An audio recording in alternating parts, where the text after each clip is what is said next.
Bismillahirrahmanirrahim. Alhamdulillahirabbil alamin wassalatu wassalamu ala rasulil amin Nabiyyina Muhammad ibn Abdullah wa ala alihi wa sahbihi wa man walah, amma ba'd. Alhamdulillah, syukur kita kepada Allah Subhanahu wa taala kerana pada pagi ini, itulah pada pagi Sabtu bersamaan dengan 8 hari bulan Oktober tahun 2011, kita dapat mulakan muzakarah kita ataupun perbincangan kita dalam sebuah kitab yang sangat masyhur di tempat kita ini, yang bernama Munyatul Musalli, yang ditulis oleh seorang tokoh yang hebat dalam dunia alam Melayu Nusantara ini, iaitulah Syekh Daud bin Abdullah Al-Qadani. Terlebih dahulu saya mengucapkan ribuan terima kasih kepada pihak penganjur, iaitulah yang berbahagia Tan Sri sebagai Imam Masjid Negara dan semua imam-imam, berbahagia Al-Fadhil Ustaz Ihsan, Ustaz Aziz dan lain-lain, muslimin dan muslimat yang hadir bersama sebagai ahli munaqashah ataupun rakan bicara kita pada pagi ini. Assalamualaikum warahmatullahi wabarakatuh. InsyaAllah perbincangan kita dalam kitab Munyatul Musalli ini, kita akan baca format dia. Mungkin kita akan ikut apa yang telah pun kita buat dalam Radio IQ. Seorang pembaca akan duduk di depan ini dan bergila-gila. Siapa yang nak baca boleh, muslimat pun boleh baca juga. Tak apa, kalau salah pun tak ada markah. Cuma kalau betul mungkin ada hadiah. Itu beza. Itu kelebihan dia ni. Salah kalau salah baca tak apa, tapi kalau betul baca, saya nak syorkan Masjid Negara bagi hadiah lah. Kalau Masjid Negara tak bagi pun Abu Anas bagi, insya-Allah. Jadi kita minta, jadi cara pembacaan insya-Allah, kita baca beberapa baris, kemudian ana akan jelaskan makna perkataan yang payah ataupun yang perlu pada penjelasan. Bila habis satu-satu masalah, kita akan buka kepada perbincangan. Para peserta muslimin dan muslimat boleh bertanya, boleh membuat ta'liqat, ulasan, ataupun menambah sebagai penjelasan kepada apa yang kita katakan di sini. Kitab ini tidaklah besar sangat. Dalam pengalaman yang lepas-lepas, daripada awal sehingga 42 muka surat ini mengambil masa selama mungkin 30 siri kalau kita tak panjang. Tapi dalam Radio IKIM, sebab dia turun naik, sekali dibagi masa 1 jam, sekali dia suruh 40 minit, ada kalanya 30 minit. Jadi menyebabkan jarak dia jadi panjang sehingga 46 siri. Dalam satu wacana lain di Johor baru ni, kita baca 2 kali je khatam. Baca kali pertama sampai muka surat 20, kali yang kedua nanti muka surat 42, tak khatam. Ada satu lagi cara bacaan, dia panggil cara baca India. Kalau tuan-tuan rasa nak khatam hari ni je, kita baca cara India.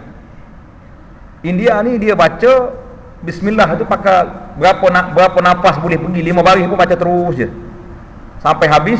Masing-masing tanda tangan, ambil berkat, ijazah, khatamat. Itu 1 hari boleh selesai. Jadi wa kana baina zalika sabila, kita ambil jalan yang tengah, pertengahan. Tidaklah panjang sangat huraiannya dan tidak terlalu ringkas yang menyebabkan kita rasa tak nampak pula gambaran dia ataupun tidak jelas apa yang sepatutnya diperjelaskan. Cuma dalam metod pengajian, ana rasalah di zaman kita hari ini, di zaman orang panggil dunia globalisasi yang begitu luas, dunia yang tak terkawal lagi ni semua masuk dalam dunia kita, dalam rumah kita, dalam maklumat makrifah kita. Maka pendekatan yang rasa pendekatan yang kita bawa dalam Radio IKIM, kita menjelaskan juga pandangan-pandangan alim ulama di luar daripada mazhab Syafi'i lebih sesuai dengan keadaan yang ada hari ini. Itu pun kalau ahli-ahli peserta sekalian rasa tak perlulah kita Syafi'i saja pun boleh, dua-dua boleh, dan yang satu mazhab itu lebih ringan untuk saya, lebih mudah. Tetapi dari sudut pemahaman yang mungkin agak tidak begitu luas, bagaimana anda kata tadi, dunia globalisasi yang perlu kepada penjelasan yang sejelasnya. Kalau boleh kita ada 10 mazhab kita bawa semua, termasuklah mazhab Syiah. Tapi oleh kerana kita tak nak iktiraf Syiah, maka kita tak nak sebut dia. Sebut sani pun salah sebut je. Kalau patut tak kata dah dia tu.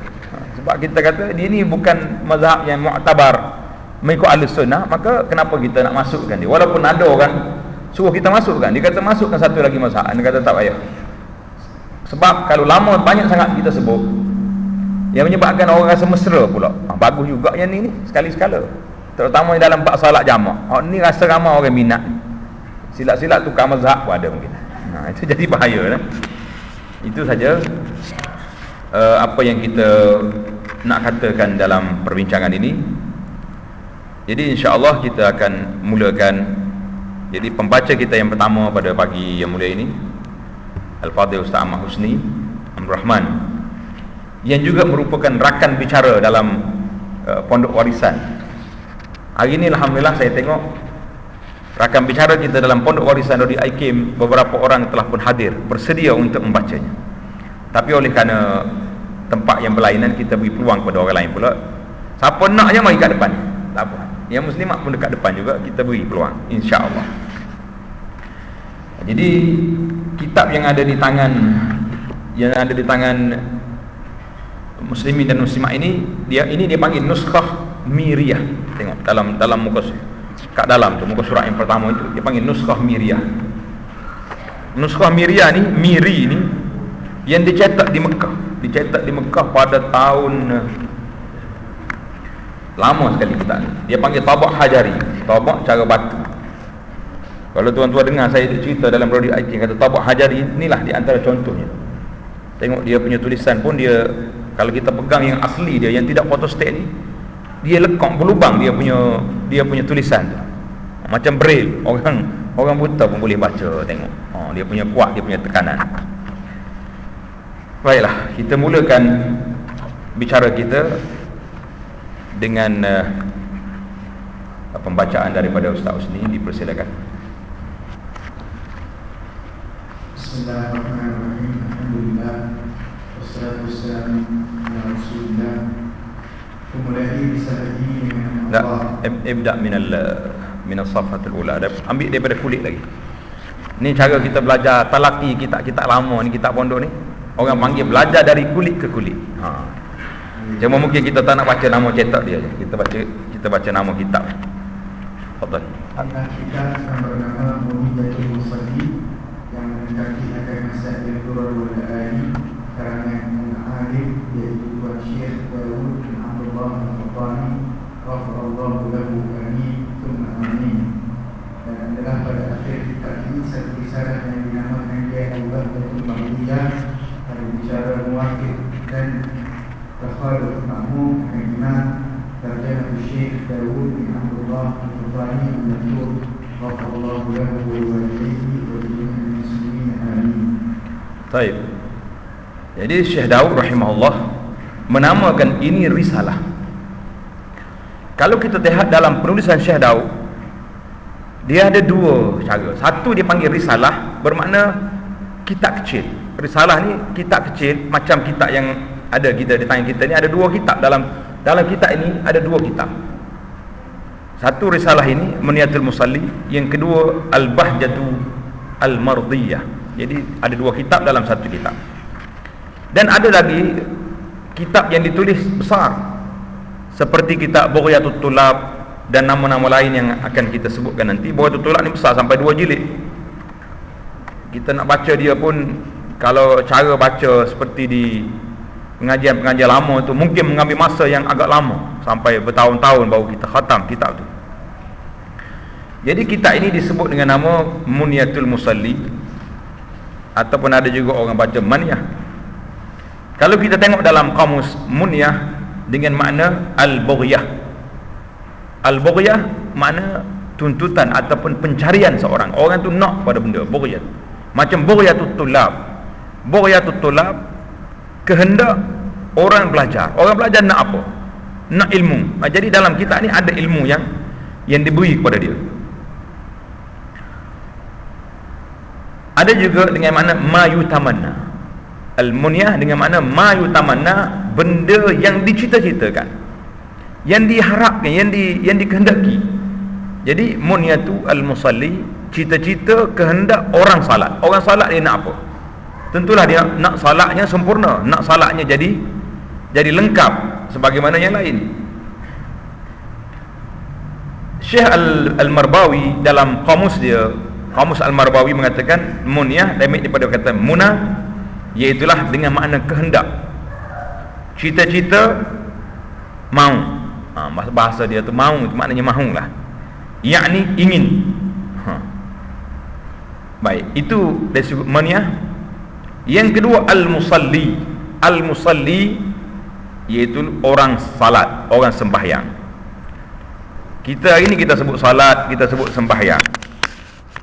Jadi ada setengah para ulama dia lebih selesa kalau kita kata salat itu salat lah, tak payah kata sembahyang. Kalau sembahyang pun betul juga, bahasa Melayu. Ad-durar. Ad-durar jamu ad-dur ataupun durrah, bermakna mutiara ataupun intan. Intan.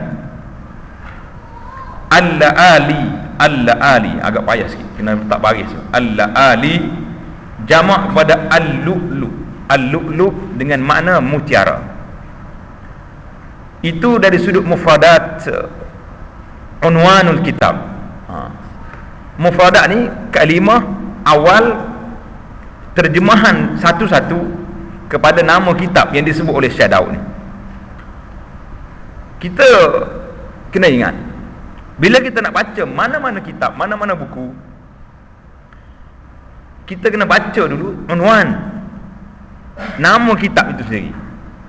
Barulah kita dapat memahami apa ada isi kandungan dalam kitab itu. Setengah orang ni bila dia beli kitab, dia tak tengok sangat nama kitab, dia tulis jadual, kitab malam Sabtu. Jadi orang tanya kitab apa tu? Kitab malam Sabtu, dia kata. Jadi kalau orang tanya, ini berlaku kalau kita belajar dengan budak-budak lah di pondok, dia tanya kitab apa nama awak duk bawa setiap malam tu pergi? Dia kata ini kitab malam Khamis. Aku tahulah kitab malam Khamis. Nama dia tak tahu nama apa. Sebab salah didikan kita juga. Macam kita bawa anak kita. Bila kita ajar nama dia Abang Long, orang mari rumah tanya, nama apa? Abang Long. Nama Long lah, tak ada nama dia. Sebab kita tak ajar dia nama Muhammad Abdullah contohnya, dia main Abang Long situ. Jadi kita pun bila baca mana-mana kitab yang kita nak baca, yang pertama sekali unwanul kitab mesti dipahami dan dikenali. Baik, sekarang ni kita pergi kepada nama kitab penuhnya, Munyatul Musalli. Cita-cita orang salat yang melengkapi dalam kitab ini akan masailid durar wal la'ali, masalah-masalah yang dipetik daripada mutiara ataupun intan-intan yang diambil dalam ni. Kita boleh faham, boleh simpulkan di sini bahawa kitab ini ringkas. Kalau nak baca kitab solat yang panjang, kamu pergi kepada kitab yang lain seperti Bughyatul Tulab yang ditulis oleh Syekh sendiri rahimahullah. Kalau kamu nak ini saja, maka inilah yang loop dia ataupun dia panggil intipatinya, duduk di dekat sini. Karangan Al-Alim, iaitulah Tuan Syekh, ini yang ditulis oleh orang lain dah tulis ini, dia kata karangan Al-Alim Al-Allamah Al-Habru Al-Fahamah Al-Ma'arif Al-Arif Al-Rabbani, iaitulah Tuan Syekh Daud bin Abdullah Al-Fatani. Jadi bahasa gelaran orang zaman dulu macam ni, Al-Alim Al-Allamah, orang yang sangat alim, alim lagi sangat alim ulama zaman kita hari ni. Al-Habrul Fahamah, Itu orang alim juga. Al-Arif Ar-Rabbani itu istilah yang diguna oleh orang zaman dulu. Kalau zaman kita ini tak ada lagi hak ni. Dia ada yang berbahagia Tan Sri Profesor, tak cukup Profesor Madya Emeritus, habis benda dia tak kat situ. Doktor. Jadi al-faqih ilallah mungkin tak ada faqih lagi dah. Semua orang hebat-hebat belaka. Gelaran zaman tu ini. Kalau tarah ni kalau orang boleh bagi tarah ini lebih pada profesor zaman kita inilah. Tajuk dia ni. Kalau kita nak tengok Tuan Syekh sendiri, dia sendiri rahimahullah, dia tak sebut apa-apa.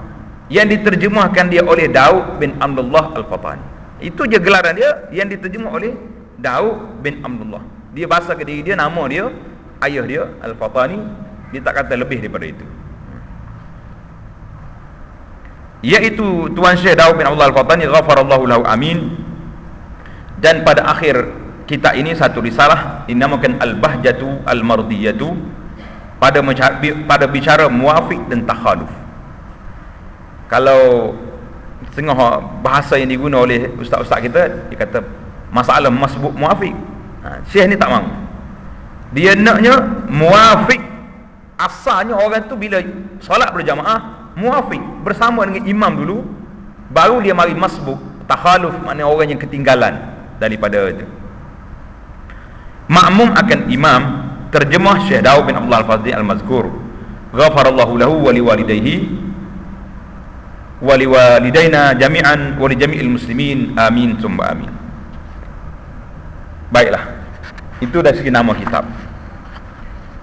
Dalam kitab yang ada di tangan tuan-tuan Nuskhah Al-Fataniyah ini telah memberi sedikit biodata ataupun terjemah kepada Syekh Daud. Coba tengok depan tu, pengenalan Munyatul Musalli. Dia sebut di awal kitab ini tentang pengenalan, tapi dia tak sebut tentang siapa Syekh Daud. Secara ringkasnya ada dekat sini. Saya sebutlah secara ringkas di mukaddimah kita ini. Iaitulah nama dia Daud bin Abdullah Al-Fatani. Beliau adalah merupakan seorang ulama Melayu yang sehingga kini merupakan ulama yang paling banyak menghasilkan penulisan kitab-kitab karangan. Bilangan kitab yang setakat ini dapat dinisbahkan kepadanya melebihi daripada 100 judul kitab. Kalau nak semua senarai kitab tu belinya ni. Ni Munyatul Musalli yang dikeluar oleh Khazanah Fataniyah ni, Syekh Muhammad Saghir, disenaraikan dalam buku ini hampir ataupun semua manuskrip yang belum cetak yang ditulis oleh Syekh Daud Al-Fatani sudah ada di sini. Yang disebut di sini yang ada mungkin yang dia jumpa saja dalam 61 buah kitab. 61 buah kitab. Mengikut orang lain pula, catatan orang lain, Syekh Daud bin Abdullah Al-Fatani, jumlah karangan semuanya 101 buah karangan. Terdapat dalam bahasa Arab dan juga dalam bahasa Melayu, dalam bentuk biasa dan dalam bentuk nazam. Jadi dua-dua dia ada. Syekh Daud rahimahullah, dia dilahirkan di Parik, kampung Parik Al-Marhum, tidak jauh daripada Masjid Krisi. Yang biasanya kalau kita pergi ke petani, Masjid Krisi ini sangat masyhur. Yang hari ini pun ramai orang nak pergi tengok. Sekitar tahun 1148 Hijriah. Memulakan pelajarannya di petani, kemudian ke Aceh dan seterusnya ke Makkah dan Al-Madinah Al-Munawwarah. Kemudian Syekh Daud telah bergiat di Makkah dan Taif dalam mengarang kitab dan memberi pendidikan kepada para muridnya. Di samping itu Syekh juga telah menjadi Syekh Haji bagi jemaah yang datang daripada rantau ini. Jadi tuan-tuan guru kita di Mekah zaman dulu berkhidmat pada jemaah haji. Berbezalah dengan zaman kita hari ini, kita khidmat juga tapi melalui pakej-pakej haji. Yang ada sebahagiannya kita tahu mereka sangat ikhlas membantu jemaah haji, dan ada sebahagian daripadanya mereka juga ikhlas, ada pulangan-pulangan yang tersendiri di samping itu. Jadi dua-duanya dapat. Sebagaimana disebut liyashhadu manafi'alahum, haji ni dunia pun dapat, akhirat pun dapat. Kebanyakan tuan-tuan guru kita, pasal tu dia panggil al-mutawwif. Al-mutawwif zaman dulu, tuan-tuan guru ini sendiri bertindak membawa para jemaah dia pergi ke masjid, bawa pergi haji dan sebagainya, kerana dia tahu orang haji ni sangat perlu pada bimbingan. Syekh Daud Al-Fatani begitu fasih dalam penggunaan bahasa Melayunya, sebagaimana yang didapati dalam kitab-kitabnya. Jadi kitab Syekh Daud ni kalau kita nak bandingkan dengan kitab lain yang ditulis oleh ulama-ulama Nusantara juga, kitab dia lebih mudah, lebih ringkas, tapi bahasa di zaman dia. Jangan kata apa pasal. Pernah waktu kita baca kitab Musalli ni secara dalam radio, dia kata kenapa sampai 20 kali nya tu dalam kitab tu. Akan nya satu perenggan saja 20 kali nya. Kata bahasa dia zaman dulu kalau tidak ada nya, tak ada lemaknya. Zaman kita ini kalau ada nya, sakit perut pula dah. Tak faham jadi. Istilah tu ada, ya baiklah. Jadi bahasanya baik. Begitu pasal dalam penggunaan bahasa Melayu ini sebagaimana yang didapati dalam kitab, menulis dalam bentuk biasa dan dalam bentuk syair serta nazam. Beliau menulis dalam pelbagai jenis cabangan ilmu-ilmu Islam seperti usuluddin, fiqh, tasawuf dan qisah. Syekh menghasilkan tulisan sendiri dan juga banyak menterjemahkan kitab-kitab Arab. Jadi rahimahullah ta'ala, Syekh Daud, bila dia terjemah, diterjemahkan oleh Syekh Daud, oleh Daud bin Abdullah. Dia mengaku bahawa bukan yang dia tulis. Syekh Daud pernah kembali dari Hijaz bagi menziarahi Fatani, menemui Sultan Muhammad Safiyuddin Sultan Sambas di Kalimantan dan melawat saudara maranya di Terengganu. Syekh Daud Fatani meninggal dunia di Taif pada tahun 1263 tanpa meninggalkan zuriat dan dikebumikan berhampiran dengan kubur Sayyidina Abdullah bin Abbas radhiyallahu taala anhu. Jadi Abdullah bin Abbas ini di antara sahabat Nabi yang sangat hebat, yang sangat warak. Tapi dia tengok di zaman dia, mungkinlah zaman dia tu dia tengok orang-orang yang pergi ke Mekah, yang mari daripada luar ni agak kurang beradab. Yang menyebabkan Sayyidina Abdullah bin Abbas kata, aku baca hadis Mekah ni banyak kelebihannya, tapi Mekah juga ada masalahnya. Orang buat maksiat di sini takkanlah tidak berganda sebagaimana orang yang buat ibadat berganda pahala. Maka Abdullah bin Abbas radhiyallahu taala anhuma mengambil pendekatan tinggal di Taif.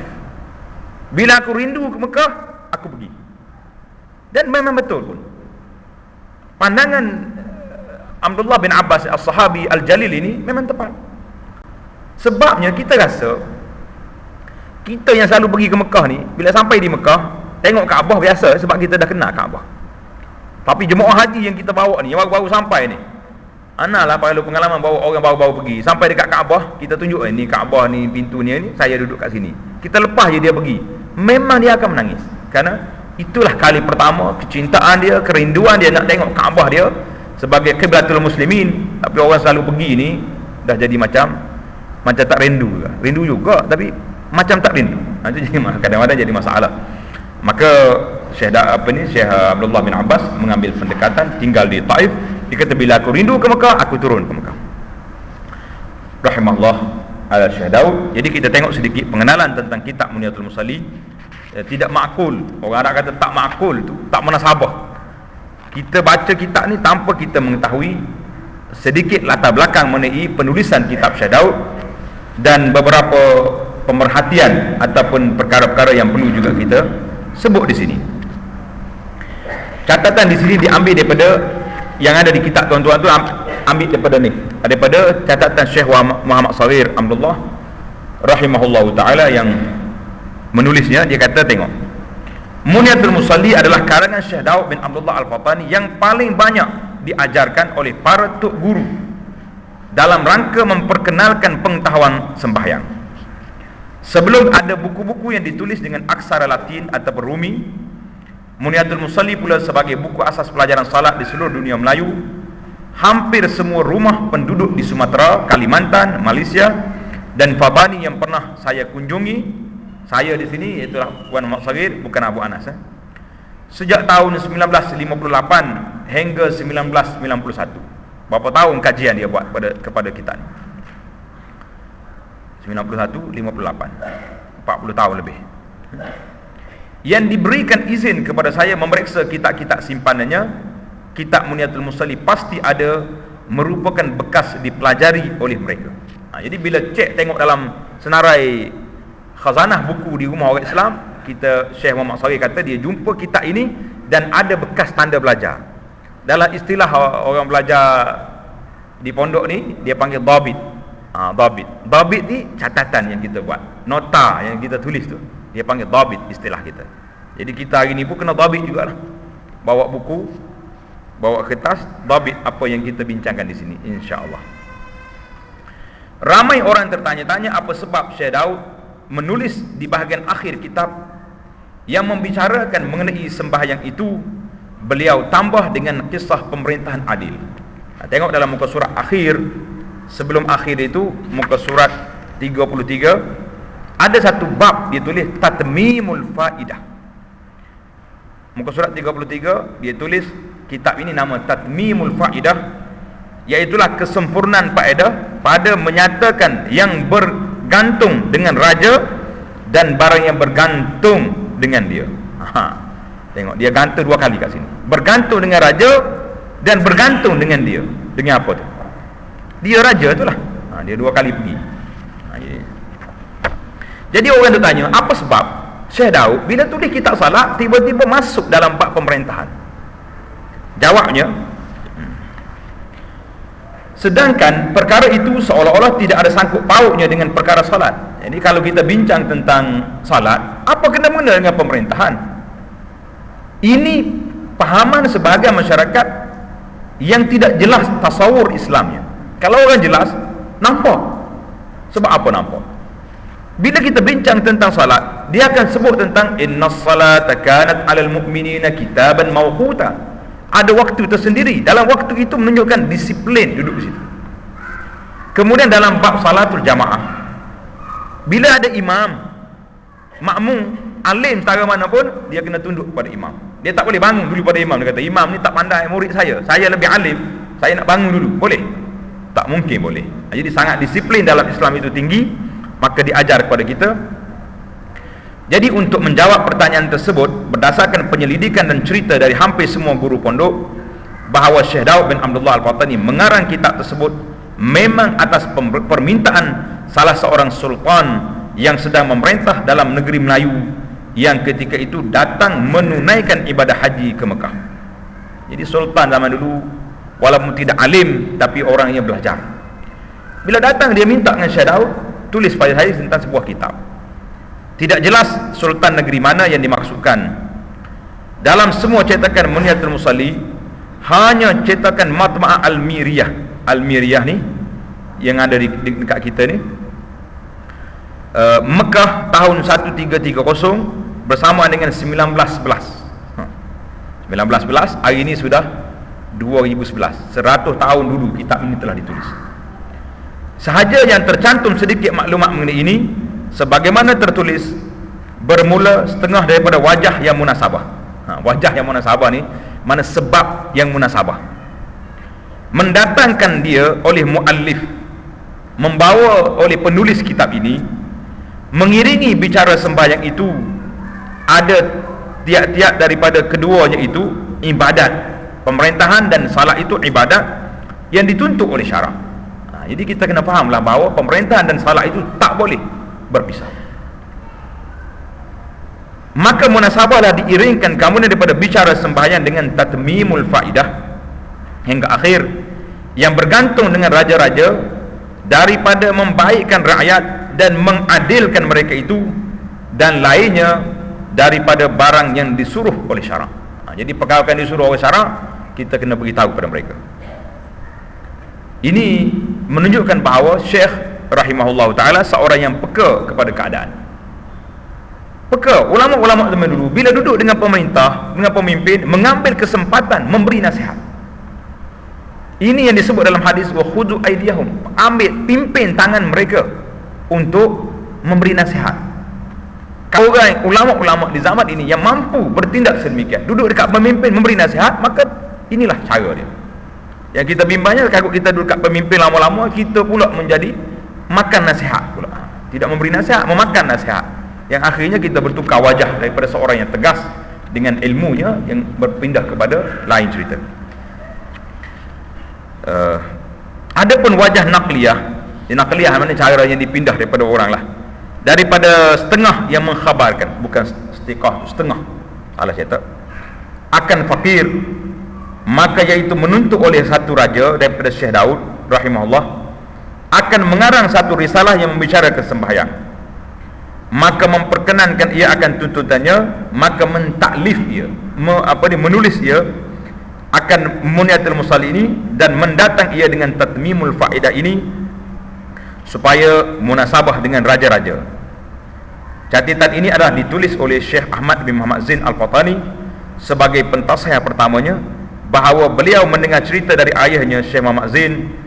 Syekh Muhammad Zain Al-Fatani adalah murid pada Syekh Daud, sedang ayahnya iaitu Haji Wan Mustafa bin Muhammad Al-Fatani adalah sahabat Syekh Daud, sama-sama belajar di Pondok Pauh Buk kepada Syekh Abdul Rahman bin Abdul Mubin Al-Fatani. Ini apa sebab? Kalau kita belajar dalam ilmu hadis, ilmu menilai cerita, penting seperti ini. Bila kita kata Syekh Daud cerita, siapa yang beritahu?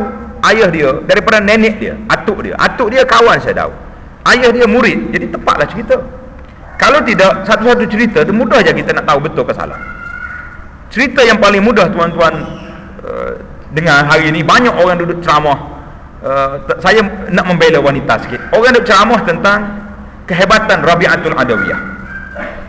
Rabi'atul Adawiyah seorang tokoh yang dianggap sebagai tokoh sufi, yang dia seorang zahidah, abidah, orang yang kuat beribadah, mengatakan bahawa dia telah menundukkan soalan kepada Al-Imam Al-Hasan Al-Basri rahimahullahu ta'ala, rahmatullah alal jami'. Dan Hasan Basri cerita, dia kata nafsu orang perempuan ni 9, akalnya 1. Orang lelaki-lelaki nafsunya 1, akalnya 9. Kadang-kadang orang perempuan mengadu kepada kita, salah tu ustaz dia tu, yang suami tu pelik-pelik dia kata. Kalau kat Mekah tu yang buat masalah ni suami bukan isteri.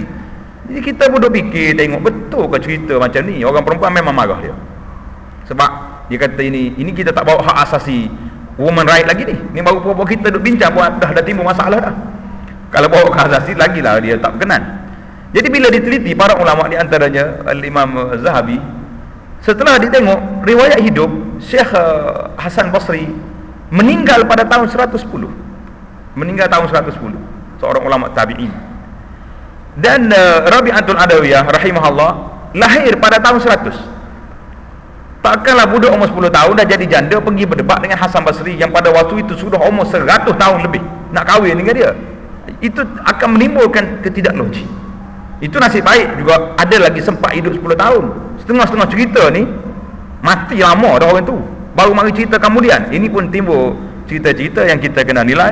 Jadi kalau kita kata buat apalah, ulama-ulama zaman dulu dia sebut dalam terjemah seorang itu, dia ni belajar dengan orang ni, orang ni belajar dengan orang ni.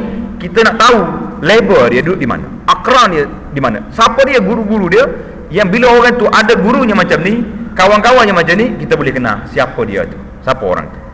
Tengok di sini cerita yang pelik ni diceritakan oleh ramai orang bahawa Syekh Daud Abdullah Al-Qani menyusun kitab Munyatul Musalli tanpa menggunakan suatu kitab rujukan. Itu tidak jadi masalah. Para ulama kita banyak menghafal kitab-kitab, maklumat-maklumat, dan kita sendiri pun ada juga cerita-cerita yang kita baca zaman dulu, kita bawa sampai hari ni. Kadang-kadang cerita tu tak betul pun, tapi kita tak pernah murajaah kepada sumber asal yang kita ambil. Ini satu penyakit. Tapi Syekh ni hasil daripada ingatan dia, bacaan dia, ilmu dia, dia boleh tulis macam ni.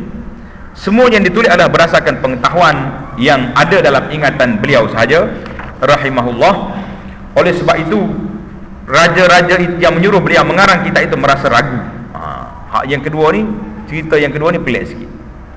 Kerana keraguan inilah maka Syekh Daud ketika menulis kitab Munyatul Musalli tanpa menggunakan lampu dan kalam, cahaya keluar dari jari-jarinya, sedang untuk menulis digunakan jari telunjuknya.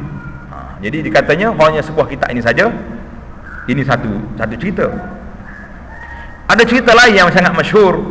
Dia kata Syekh Daud Al-Fatani bila nak pergi ke Mekah, dia pergi tepi sungai, dia naik perahu kudung, ambil kayu tu, dia punya kayu perahu ni, terus pergi ke Mekah. Jadi bila orang tanya di sini, Syekh Daud Syekh Muhammad Sharif, dia kata begini, dia sebut kepada kita, tengok dalam ketahan, dia kata tuan-tuan sendirilah menilai dari segi betul tak betul maklumat ini. Apa yang saya nak kata, kita tidak nak mempertikaikan tentang Allah Ta'ala beri karamat kepada seorang itu, seorang hambanya, ada karamatnya yang tersendiri, dan ada orang yang Masya Allah Tuhan beri kepada dia kehebatan. Cuma Dia kata, saya ini hanya memindahkan cerita sekian banyak yang saya dengar. Tulisan ini sekurang-kurangnya adalah sebagai bukti demikian besar pengaruh. Jadi tuan-tuan sendirilah yang membuat penilaian terhadap cerita-cerita yang banyak ni. Cuma saya nak kata bahawa kita tidak perlu pada cerita yang pelik-pelik untuk menaik taraf Syekh Daud Al-Fatani. Cukup dengan apa yang ada ini, bahawa kitab tulisan dia sudah beratus tahun masih lagi diterima pakai oleh orang dan dibaca oleh umat Islam di sini sebagai sebuah kitab rujukan yang agak masyhur di kalangan kita. Dan ada beberapa tempat dalam kitab Munyatul Musallin ini saya sangat tertarik terhadap ketegasan Allahyarham Syekh Daud ketika membincangkan khasnya dalam isu kekeluargaan dalam salat. Nanti kita jumpa nanti dalam bab jaga salat, dalam bab salatul jamaah, di dalam bab kewajipan ibu bapa dan pemerintah terhadap mendirikan salatul al-Jumaah. Jadi kita nampak sangat para ulama kita zaman dulu sangat tegas. Jadi adapun cetakan-cetakan Munyatul Musallin ini, tuan-tuan boleh baca di sini.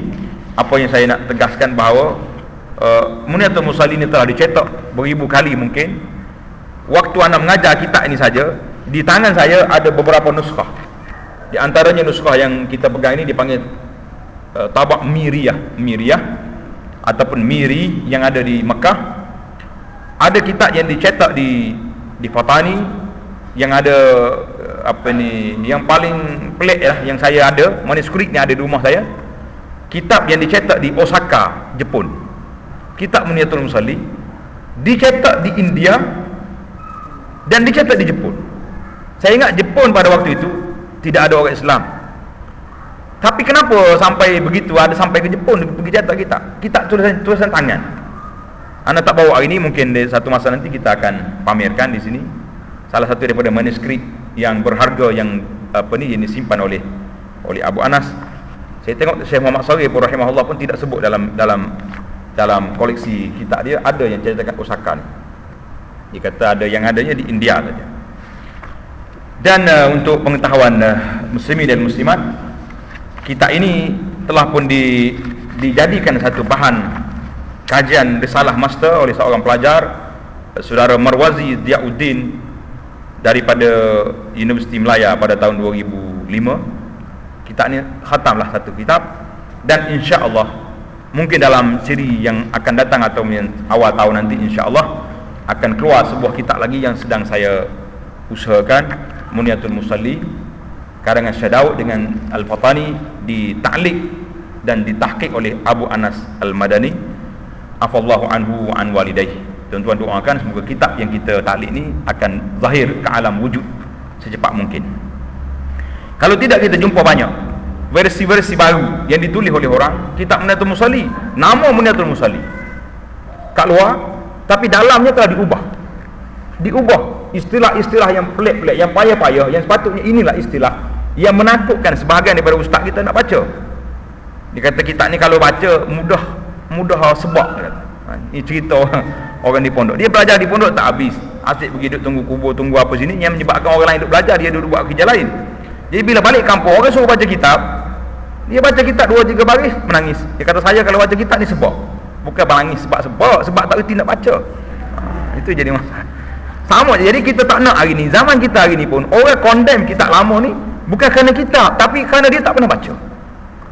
Dalam satu forum ada seorang sahabat kita, dia kata sungguh kitab Munyatul Musallin. Jadi saya bila sampai mikrofon pada saya, nak tanya sahabatku ahli panel, kalau tengok pada cara percakapan saudara tadi, seolah-olah kitab Munyatul Musallin ni sudah duduk dalam kepala kita.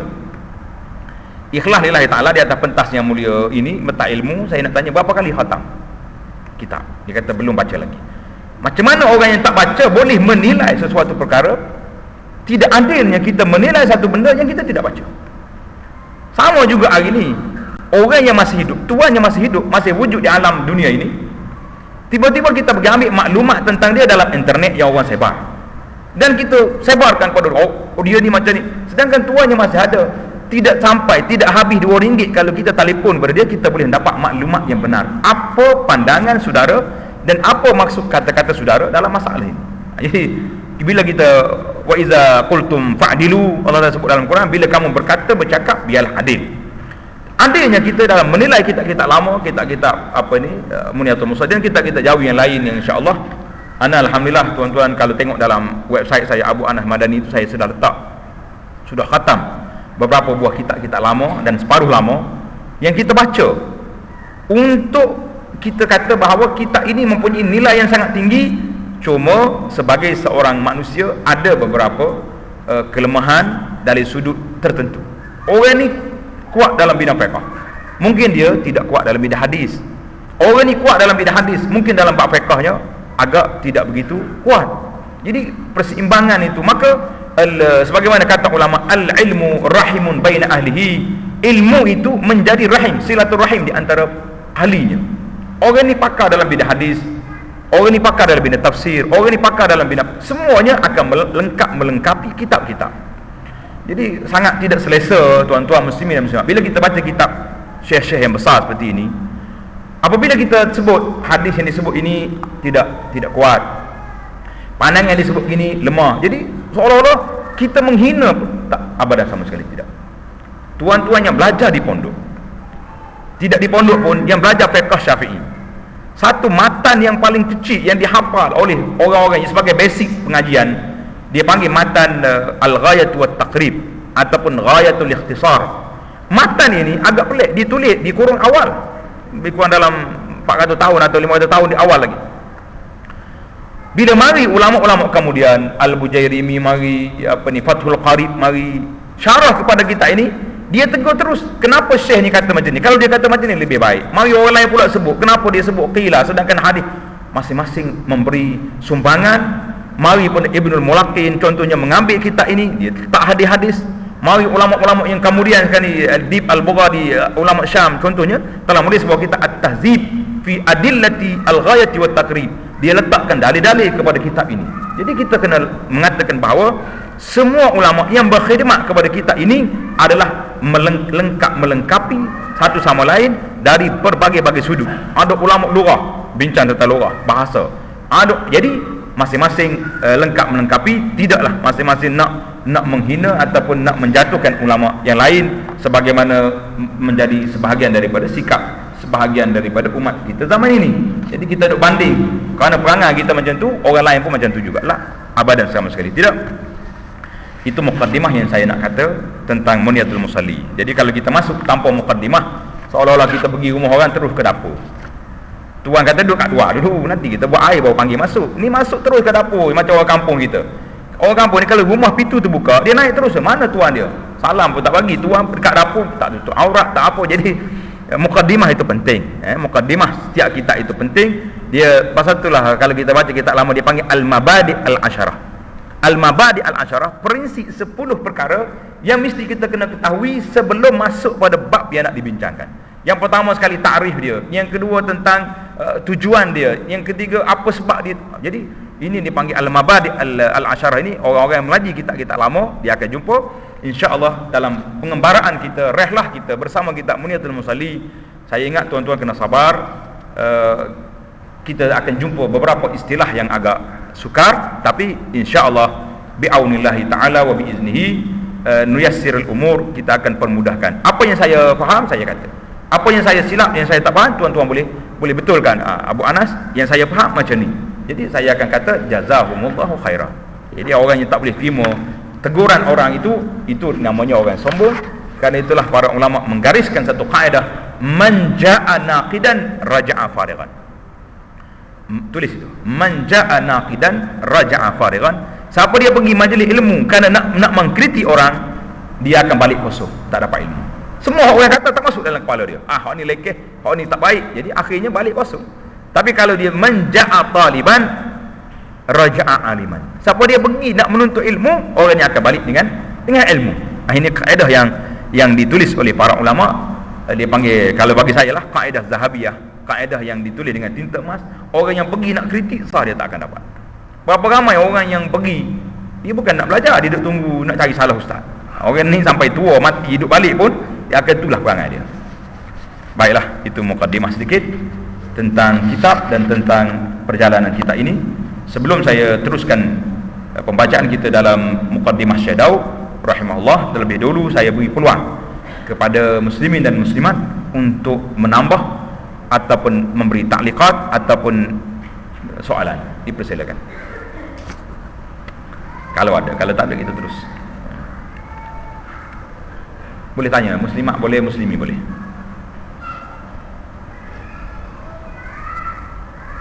Tak ada soalan. Ini di antara kelebihan orang Melayu, bila dia belajar dia tak tanya. Ada, saya dah.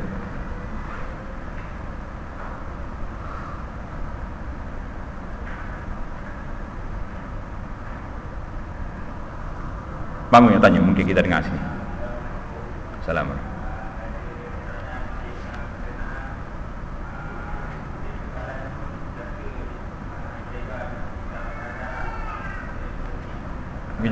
Biar ada mikrofonnya.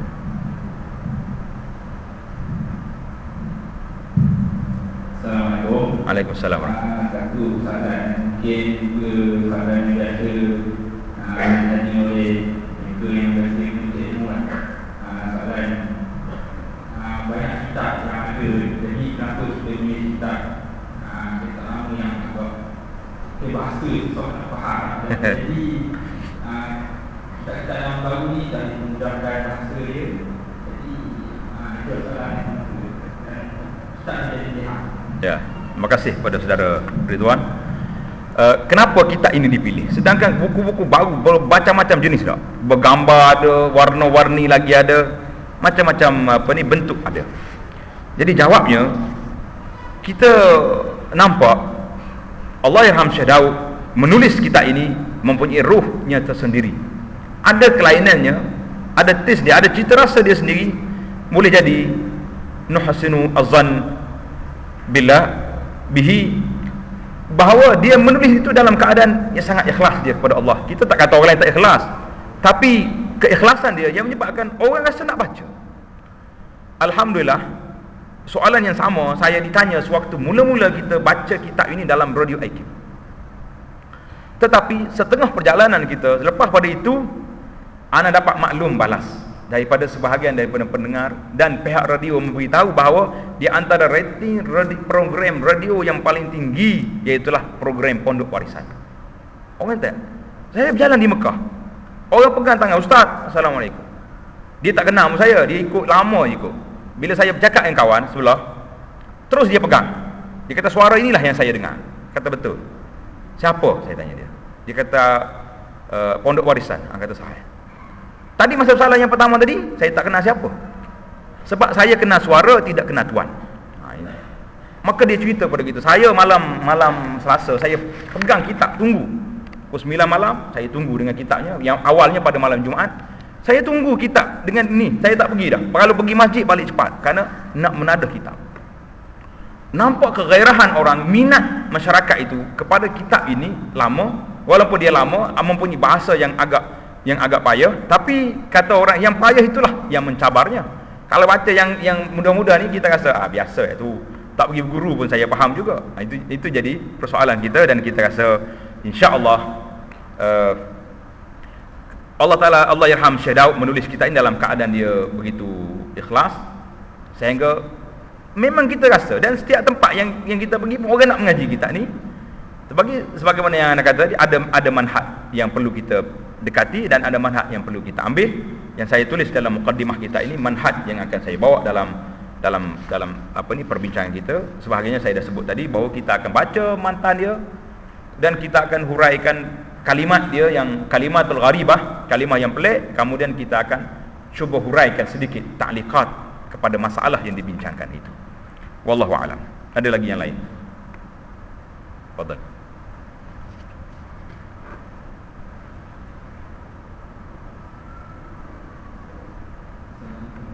Ya. Ada juga dari hakim atau dari hakim cuba nak nyambung semula Pondok Warisan. InsyaAllah. Ya. Penyebarannya luas. Ya. Seluruh negara dunia. Ya. Saya dapati ramai sahabat-sahabat yang Ya, terima kasih.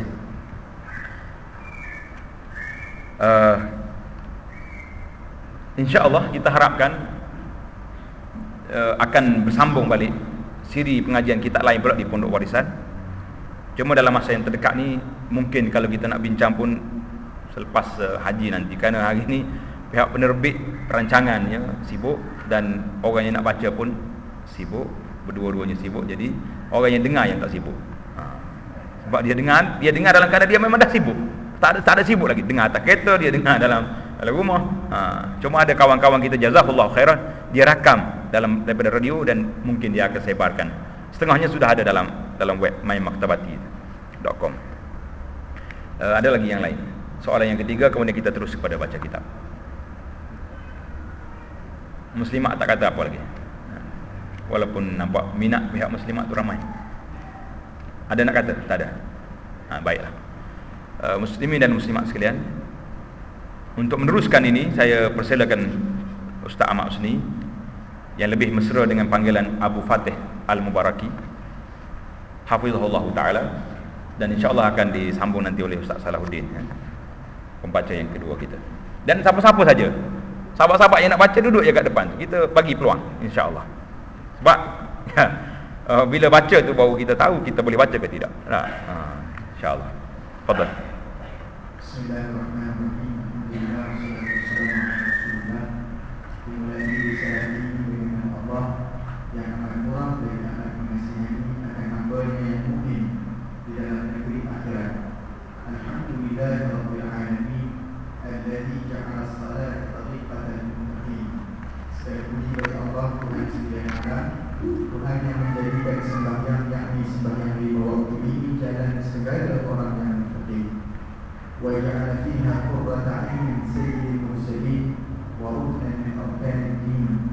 Dan Tuhan yang menjadikan di dalam sembahyang itu sejak sejuk mata hati penghulu segala mursalin, yakni dijadikan sejuk mata hati Nabi dengan musyahadah akan Tuhannya dalam sembahyangnya, dan menjadikan sembahyang itu satu rukun daripada rukun agama.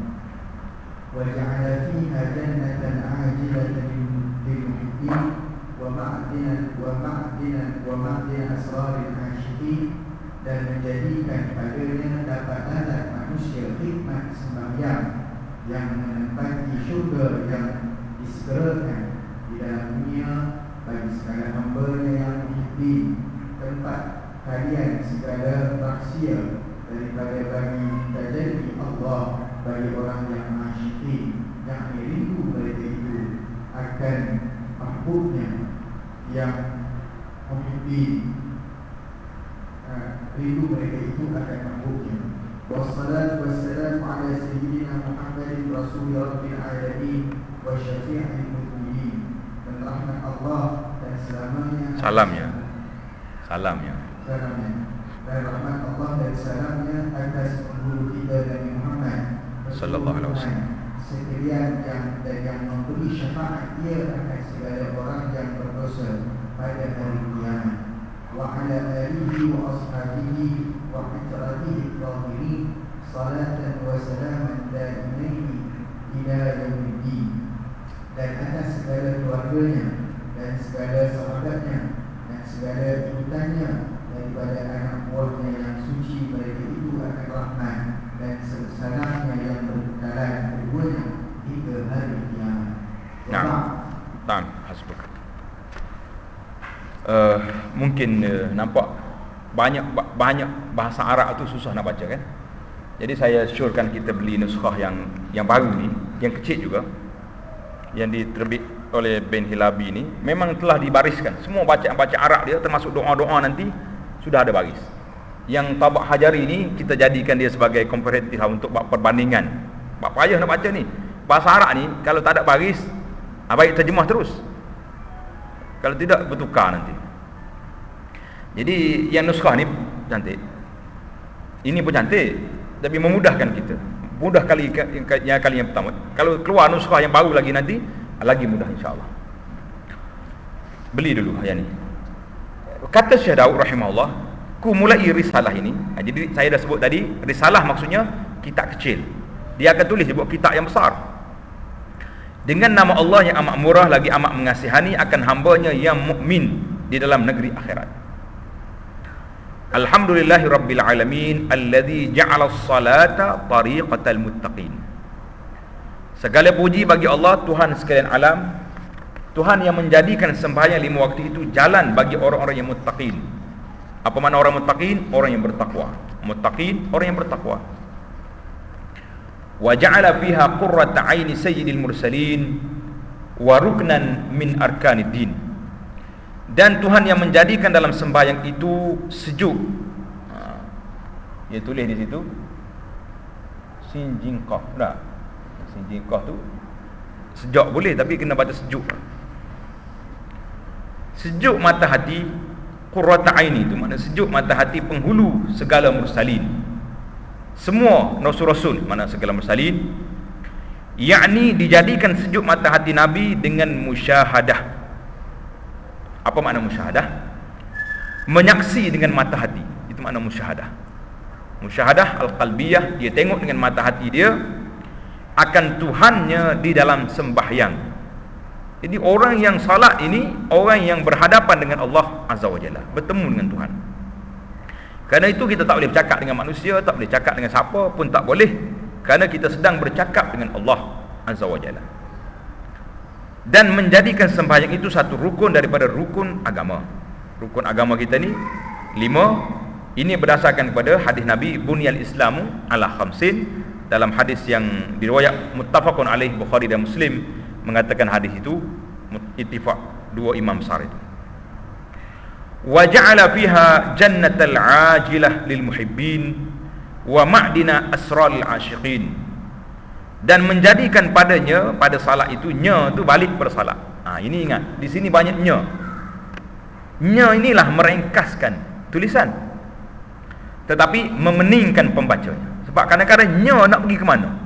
Ada satu kitab, kalimah hu saja tu balik kepada siapa? Sebab ulama-ulama syurah, pensyarah pada kitab matan itu berkhilaf. Ada kata hu ni balik kepada dhamir asal, ada kata hu ni balik. Jadi duk khilaf hu swidi pun makan masa begitu lama. Saya ingatlah, Allah irham bapa saya rahimahullah ni, dia banyak suka banyak cerita. Dia kata di antara cerita kali ulama-ulama Kelantan zaman dulu, ada orang nama Tok Ali, Tok Guru Haji Ali Pulau Pisang, nama orang ni, hak ni pakar bahasa, hak ni pakar fiqh. Jadi kadang-kadang dua pondok ni berkelahi dengan sebab apa?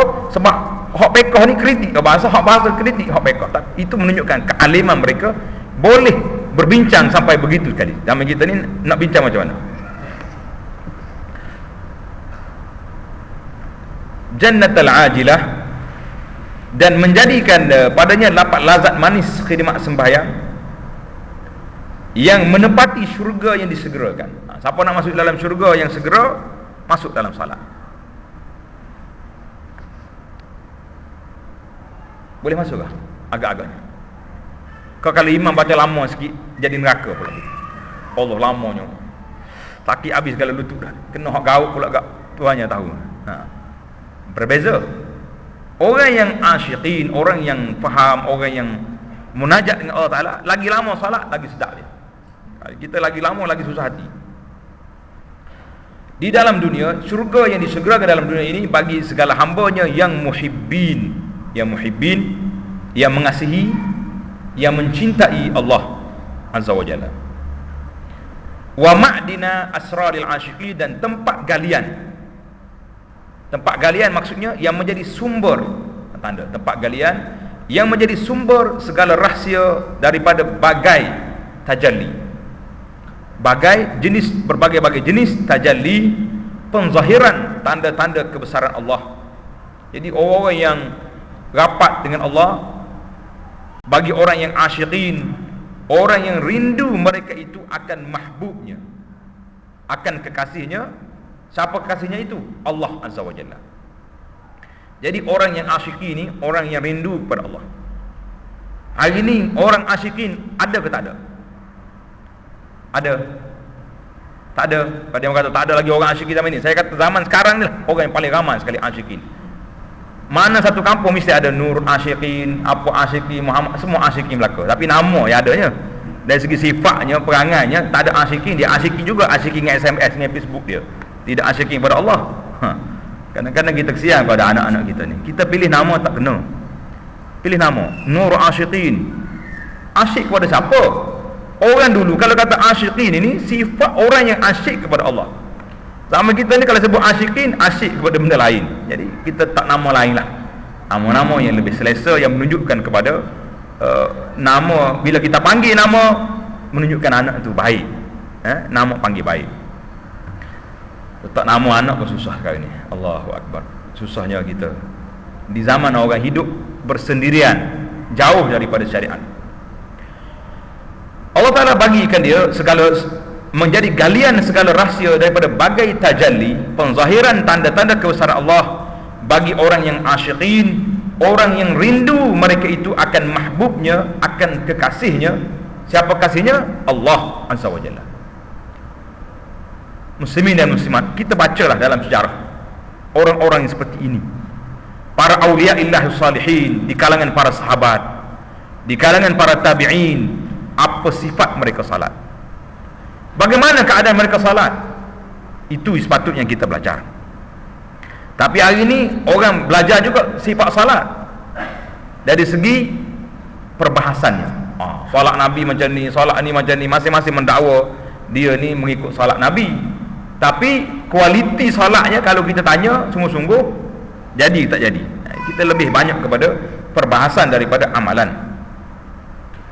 Wassalatu wassalamu ala sayyidina Muhammadin rasuli rabbil alamin wa syafi'il muznibin. Dan rahmat Allah dan salamnya ke atas penghulu kita Nabi Muhammad sallallahu alaihi wasallam, persuruh Tuhan sekalian tu ada tak ada perkataan alam? Penghulu sekalian, Tuhan sekalian alam, ada tak? Itu cantik. Kalau dalam kitab lama tak ada, dalam kitab cetakan baru ni tidak ada. Maka kita tambah di sini, kita kata kalimah perkataan alam itu ambil daripada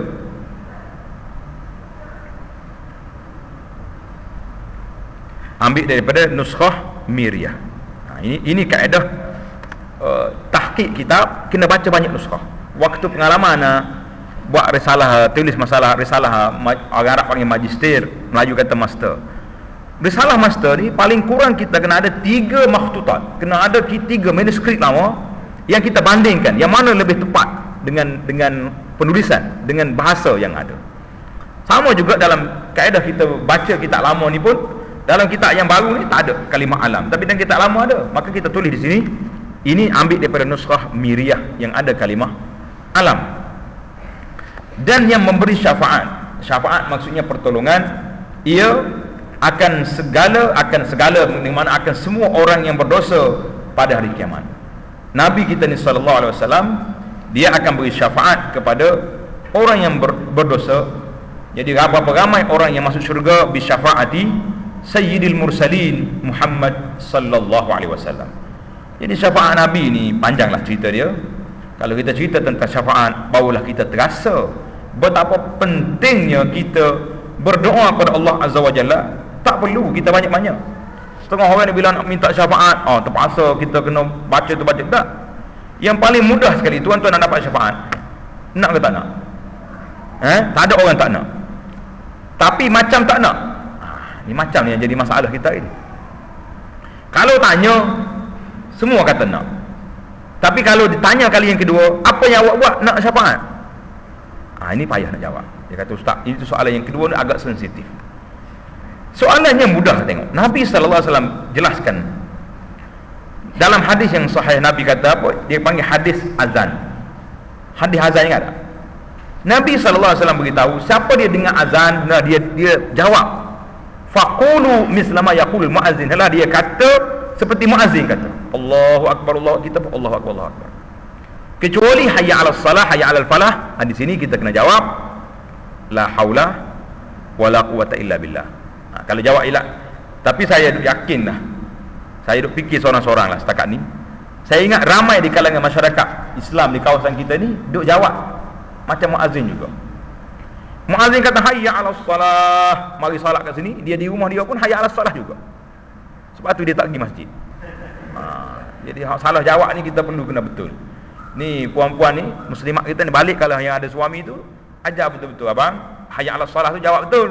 La haula wala quwata illa billah, dengan makna aku tak boleh pergi ya Allah nak jawab nak sahut seruan muazzin ini kecuali dengan pertolongan. Kalau Tuhan tak tolong, rumah tepi masjid, boleh pergi? Tak boleh pergi. Orang duduk solat dekat masjid penuh, dia duduk basuh kereta kat rumah.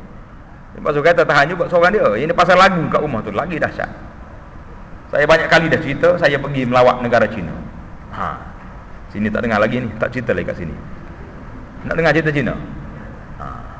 Pasal ramai orang kita ni pergi ke China, Beijing pergi. Tapi dia naik tembok besar negeri China. Tembok besar tu kerja nak pergi pasang kunci. Kau ada dah dalam rombongan kita nak pergi pasang kunci kat China tu, tahu ni. Dia pasang ibu kunci, ambil anak kunci campur bawah tembok besar. Saya tanya orang putih, buat apa ni? Dia kata love. Love apa love? Mana kalau kunci tak terbuka ni, cinta tak putus. Jangan pergi pasang pula ni. Waktu saya tulis balik daripada China, saya tulis catatan dalam website kita. Pengalaman negara China, kita tunjuk gambar kunci banyak sekali. Ini bukan nak cerita kunci ni, nak cerita azan. Saya pergi melawat masjid Niuji di Beijing, dekat Johor masa tu, sampai. Kita masuk sekejap, ramai orang masuk, pakcik-pakcik ni masuk nak solat Johor. Saya pun duduk tengok kat mana dia punya muazzin duduk kat mana. Mana bilik Bilal, mana mikrofon dia. Dekat nak azan, keluar pakcik tua seorang ni daripada bilik, dia pergi dekat pintu masjid. Kat pintu masjid, dia azan di tepi pintu. Allahu Akbar, Allahu Akbar. Biar orang dalam masjid jawab, orang luar masjid jawab. Tapi orang dah penuh dalam masjid. Saya tanya dia, ini mikrofon? Dia kata tak ada mikrofon. Barulah saya faham bahawa mikrofon ni Cina buat hantar ke Malaysia ni. Sebab orang Melayu ni memang sangat pekak dia dengan azan. Betul? Kau tak boleh kata ni. Kalau tak boleh kata, saya tarik balik. 3 kilometer di masjid kita azan bunyi. Masjid negara ni saya ingat berapa kilometer boleh dengar ni. Oh, jauh sungguh dia ni. Seluruh Malaysia boleh dengar ni azan masjid negara. Ketika masuk TV itulah. Ketika lain tu tak dengar lah sekarang kat sini. Yang marinya berapa orang? Ni soalan yang kedua ni masalah. Yang azan 3 kilometer dengar, yang duduk di masjid ada 3 saf dia ada. Imam dia seorang, muazzin seorang, adalah pakcik tua belakang tu. Jadi Cina ni tak payah pakai azan rupanya. Pergi ke Cina lagi. Panjang lagi cerita Cina ni. Lain kali kita sambung.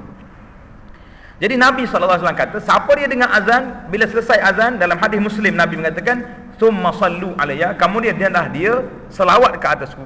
Lepas kita jawab azan, la ilaha illallah, kita selawat dulu. Ini kita tertinggal. Tertinggal banyak sungguh ni. Sebab apa tertinggal? Sebab dalam TV dengan radio tak kata. Kita pun tak kata juga. Sepatut kita lepas azan kita kata Allahumma salli ala Muhammadin wa ala ali Muhammad. Ringkas pun tak apa, tapi selawat. Tsumma, dia mari kalimah tsumma dalam lafaz Muslim. Tsumma, kemudian saluliya laha al-wasilah. Kemudian minta dengan Allah Taala kepadaku kuasa al-wasilah, kuasa syafaat. Bila kita doa Allahumma rabb hadhihi ad-da'wati tammah was salatil qa'imah ati Muhammadan al-wasilata wal fadilah wa ba'athu sampai akhirlah. Bila kita doa ini, kata Nabi sallallahu alaihi wasallam, halat lahu syafa'ah yaumal qiyamah, orang ini berhak menerima syafaat aku pada hari kiamat. Mudah, ringkas, otoritinya kuat, dalam hadis yang sahih. Kita tinggal yang ni. Bila nak syafaat Nabi, pergi buat lagu-lagu entah mari di mana. Ini hari ni pula bala yang terakhir ni pula, bila nak selawat ke Nabi mesti kena ada kompang. Masjid negara tak ada ni. Alhamdulillah. Ada setengah masjid hari ni dah jadi tempat berlagu di atas masjid. Bawa kompang penuh, naik masjid penuh. Kenapa nak selawat? Kata berat-berat belaka ni. Tak jumpa. Carilah tuan-tuan. Balik semula ke zaman sahabat, ada buat ke macam ni? Zaman tabi'in ada ke cerita-cerita nak selawat ke Nabi ni macam ni? Nabi simple je, Nabi kata. Jawab azan, selawat ke atasku, doa untuk al-wasilah, halat lahu syafa'ah yaumal qiyamah, orang ini berhak menerima syafaat pada hari kiamat. Boleh buat ni? InsyaAllah. Hak lain tu kita cari lagi lah. Banyak lagi lah benda-benda yang boleh kita buat syafaat. Tapi kita mula dengan yang simple, yang mudah-mudah dulu. Saya kalau pergi mana-mana tempat orang kata ustaz, kita nampak bengkel menghidupkan ihya sunnah Nabi SAW. Saya kata mudah ya. Hari ni berapa sunnah kita nak? Dia kata ikut ustaz. Saya kata yang pertama sekali sunnah yang kita hidup hari ni, masuk dalam majlis bagi salam. Assalamualaikum. Ni buat dah. Alhamdulillah. Pindah yang kedua. Sunnah yang kedua, masuk masjid jangan duduk selagi tak salat 2 rakaat, salat tahiyatul masjid. Ni banyak tertinggal dia tu. Sebab ustaz duk mengajar depan tangan, kita nak duduk. Ada ustaz ni pula, masya-Allah tabarakallah. Dia kata mengaji ni fardu ain, solat tu sunat. Belaga dua tu pula. Jadi kena duduk terus. Susah juga. Kalau kita guna pendekatan kita sendiri yang berfikir tanpa kita rujuk. Nabi kita tengah khutbah, tuan-tuan. Bila masuk sahabat yang duduk sini, Nabi kata bangun, salli. 2 rakaat yang khafifatain ni ringkas. Tengah khutbah. Enggak takkanlah kuliah kita lebih hebat daripada khutbah Nabi sallallahu alaihi wasallam. Ini banyak benda perbincangan begini, insya-Allah akan memberi kepada kita kekuatan untuk ada. Habis sunnah yang ketiga kita berhidup lepas salat waktu, salatul rawatib yang 12 rakaat yang Nabi kita sebut itu. Siapa dia salat 12 rakaat satu hari satu malam, Allah Taala akan bina sebuah mahligai dalam syurga. Nak tak nak kita mahligai?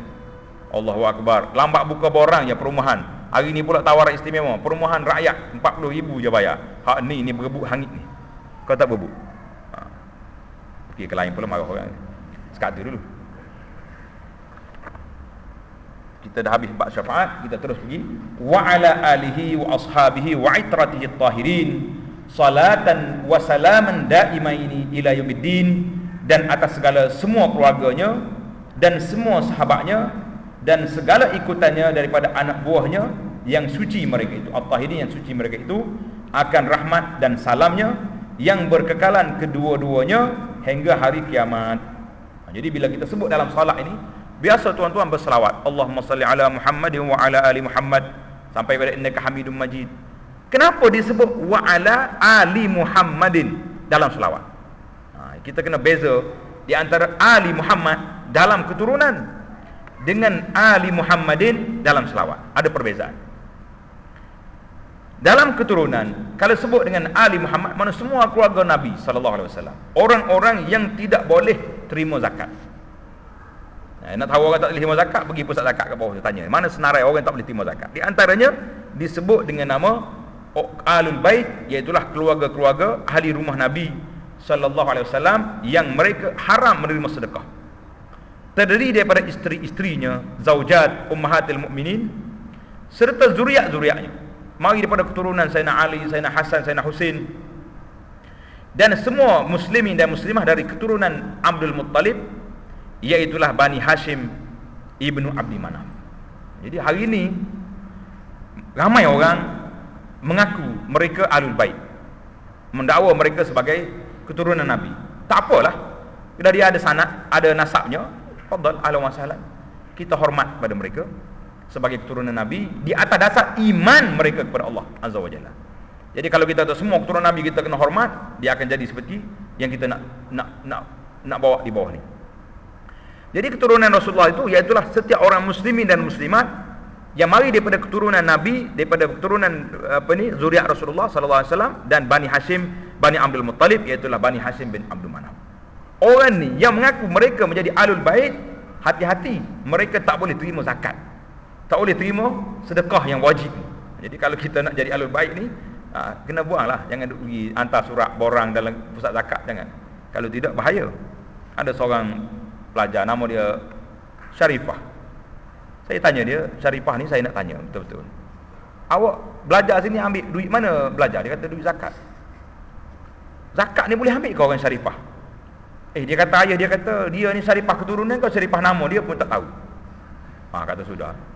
Jadi kena cek betul-betul kalau kita jadi keturunan Nabi sallallahu alaihi wasallam. Jadi alhamdulillah lah, syukur nikmatlah orang boleh jadi keturunan Nabi, Ahlul Bait. Dan kata Imam Nawawi, Imam Nawawi kata apa? Rahimahullah, menjelaskan bahawa ulama berselisih pendapat mengenai siapakah yang dimaksudkan dengan keluarga Nabi, Ali Muhammadin wa ala alihi itu. Dalam selawat itu, siapakah mereka yang disebut dalam selawat? Jadi beza di antara keturunan dengan selawat. Yang duduk dalam selawat itu siapakah Ali Muhammadin? Pendapat yang pertama iaitulah Bani Hashim dan Bani Abdul Muttalib.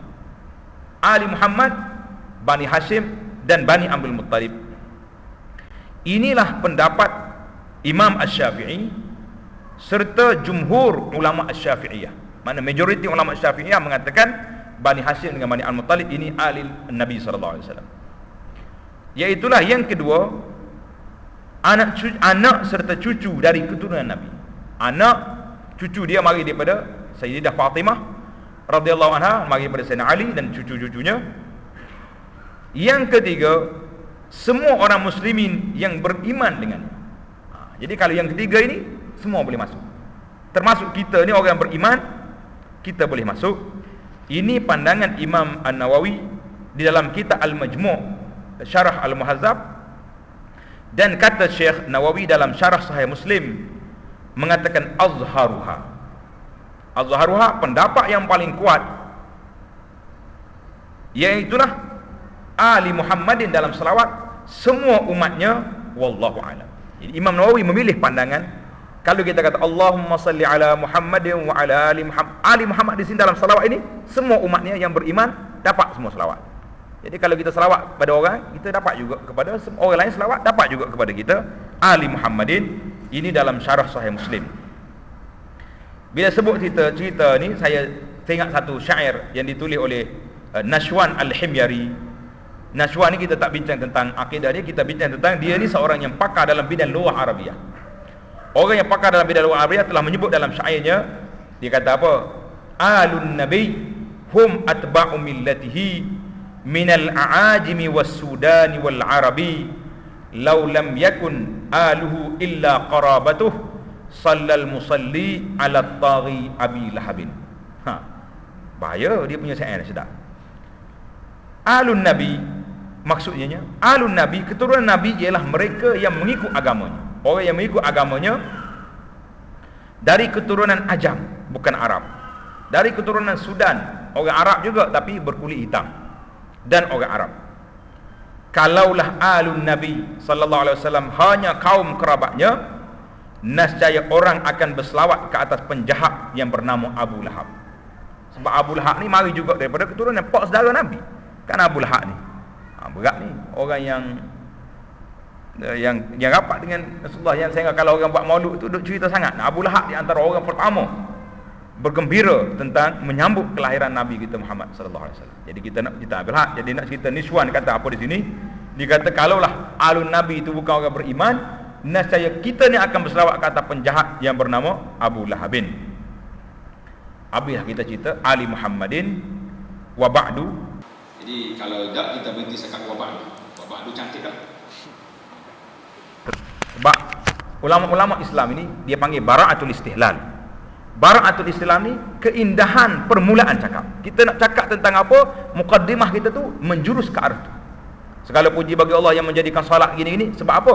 Sebab kita ini akan membincang tentang salat. Kita ini akan berbincang tentang salat. Maka bara'atul istihlal, permulaan cakapnya kena menjurus pada ni. Jadi kalau kita bincang tentang zakat, tiba-tiba bab tentang salat, jadi dia panggil tak kena mukaddimah. Bara'atul istihlal ini cantik. Dan dalam Islam ini dia ada wa ba'du. Di sini ba'du. Nah, cuma kalau kita perhatilah dalam penulisan kita ulama-ulama silam rahmatullahi taala alal jami', qadiman wa hadithan, kebanyakannya dia akan bara'atul istihlal ini dia akan mula mengikut tajuk yang nak dibincangkan. Dia tidak bincang dengan yang disebut sebagai khutbatul hajah. Kan kita hari ni bila kita nak bincang tajuk apa pun, innal hamdalillahi nahmaduhu wa nasta'inu wa nastaghfiruh. Tak. Dia akan bincang tentang tajuk yang dia nak bincang. Jadi para ulama mengatakan inilah dia panggil di antara cantiknya susunan, tapi dia akan ada wa ba'du di situ. Cerita wa ba'du ni saya teringat pada salah seorang pendakwah yang hebat di zaman moden hari ni, zaman kita hari ni. Mungkin tuan-tuan selalu baca buku dia, iaitu Aib bin Abdullah Al-Qarni. Sebut Syekh Aib ni kalau orang tak kenal juga, memang orang ni orang tak kenal lah. Nak kata apa, dia tak kenal dah. Sebab orang tanya, "Amun kenal Abu Anas?" Tak kenal. Dah nak orang dia tak kenal dah. Tak terkenal lah dia tu. Aib bin Abdullah Al-Qarni ni dia diberi cuti selama 10 tahun daripada bercakap. Cuti 10 tahun daripada bercakap, berdakwah. Ini mungkin apa ni, ramai di kalangan muslimat muslimi kita ni baca buku Aib Qarni. Kena kenal dia dulu siapa dia. 10 tahun berhenti berdakwah. Kemudian lepas 10 tahun dia dibebaskan untuk teruskan dakwah dia. Kitab yang pertama yang dia tulis, yang saya teringat, tajuk kitab dia Amma Ba'du. Allahu Akbar. Aib Qarni memang pakar sungguh dalam bidang penggunaan bahasa. Tajuk dia Amma Ba'du. Sebab apa? Sebab aku berhenti lama ni, Amma Ba'du ni kita berhenti kat situ. Maka lepas pada ni kita sambung balik. Amma Ba'du dia kata, tawaqqaftu asharan wastafattu asharan. Aku berhenti 10 tahun daripada bercakap, aku dapat faedah 10 perkara. Apa tidaknya? buku dia banjir di atas meja-meja rak-rak buku di pesta buku. Kerana 10 tahun dia tak bercakap, yang menyebabkan dia boleh menulis buku yang begitu banyak. Kita kena ambil rehat jugalah sikit. Jangan rehat di rumah kita lah, jangan rehat kat lain. Itu kita tak mahu tu. Jadi berehat ni kita boleh menulis kitab. Kalau tidak lagu ni lah jadinya. Sana sini akhirnya kitab yang janji tahun lepas 2 tahun lagi tak keluar juga. Tapi harapnya mustahil akan keluar pada tahun 2012 insya-Allah dengan pertolongan Allah, dengan doa sahabat-sahabat sekalian. Dan amma ba'du, berhenti di situ cantik. Insya-Allah kita akan sambung bincang kita setakat itu. Saya rasa kita akhiri majlis kita ini dengan tasbih kafarah. Subhanallahi wa bihamdika asyhadu an la ilaha illa anta astaghfiruka wa atubu ilaik. Subhanakallah wa bihamdika asyhadu an la ilaha illa anta astaghfiruka wa atubu ilaik. Wa sallallahu wa sallam wa barak ala Muhammad wa ala alihi wa sahbihi ajma'in. Walhamdulillahirabbil alamin.